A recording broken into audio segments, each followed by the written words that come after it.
The King's Queen by Zero Zen, Chapter 5. Levi's point of view.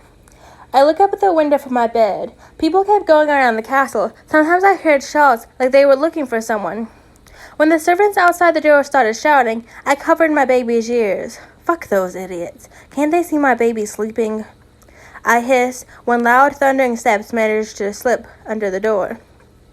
When the sound faded, I looked down at my baby, smiling as I ran my hands over his hair. He looked so peaceful, like an angel. I never thought that I'd have kids. Back at the underground, I hated kids. They were filthy and uncontrollable little devils. But seeing and holding Raphael, I could feel that I would do everything for him. If he wanted to play in the sand or in the dirt, I'd be happy to play with him. Also, I'll kill the king for setting him upon such a schedule. How dare he? It's okay to set expectations, but not at such a young age. Looking down at the letter that Aaron sent me, he informed me that there was no trace of the bandits that attacked us, and I had asked permission to return to the place. The angel in my arms stirred, sleepy, mismatched eyes looking up at me. Good morning, baby. I smiled down at him, adjusting my hoe until he was sitting in my lap. Are you thirsty? Do you need water? Juice? I couldn't help but fuss over him, gently rubbing his face clean, raking my hands on his hair to ease the bedhead and fixing his little clothes. No, thank you. He shook his head. How about food? Are you hungry? Would you like to eat some cake? I saw him pucker by the simple mention of cake.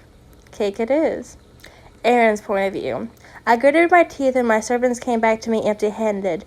Jean forced me back into my office, saying that he'll handle the situation himself. I wanted to look for my son, but after a week long of having me away from my desk, the stacks of paperwork towered over me. Your Majesty, give us more time. I promise that I'll do everything in my power to find the crown prince.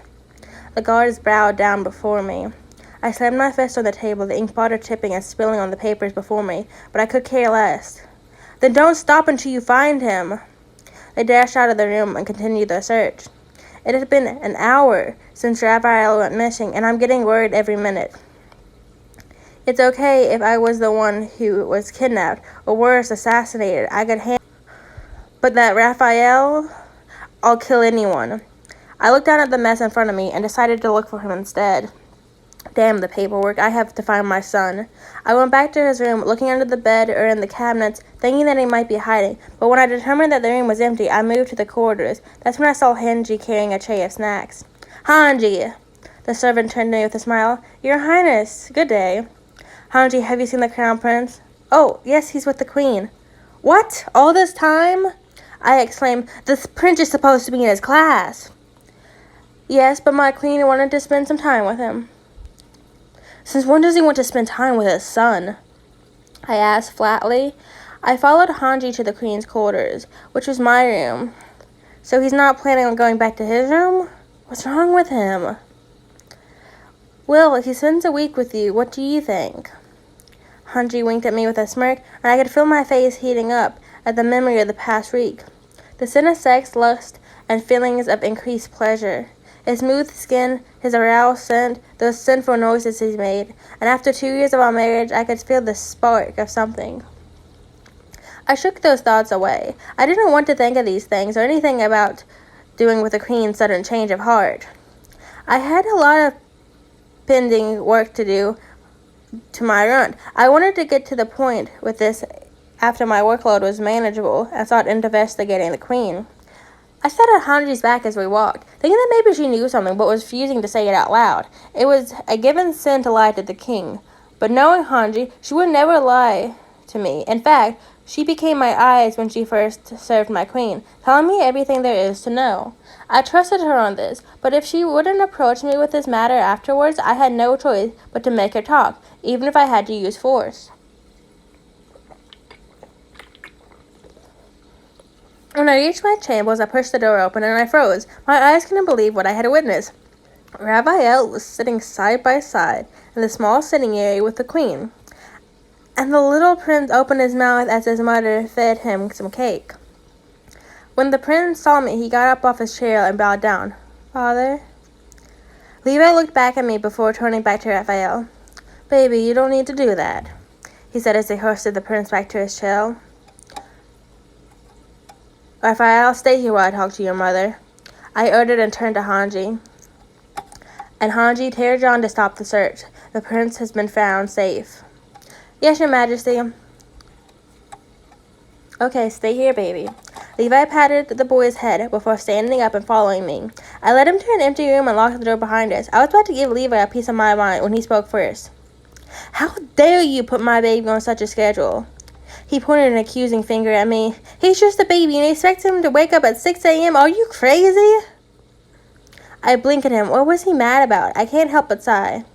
Raphael is an extraordinary child, a crown prince. It is his duty to follow the schedule for his future, I supply.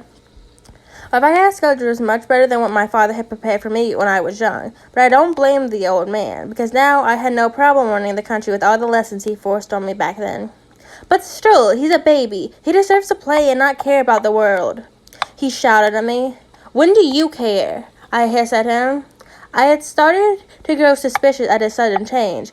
Back then, the queen didn't give a second glance at our son or me. His attitude now was suspicious, but I couldn't seem to pinpoint what it was.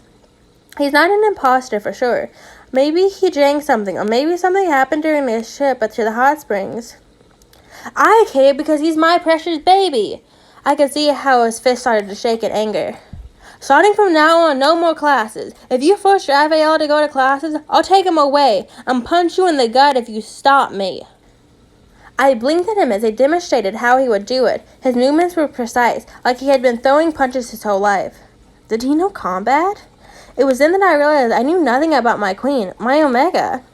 It seemed like the silence angered him more because he glared at me. You're an idiot. He poked his index finger on my chest. You're not getting any of me tonight.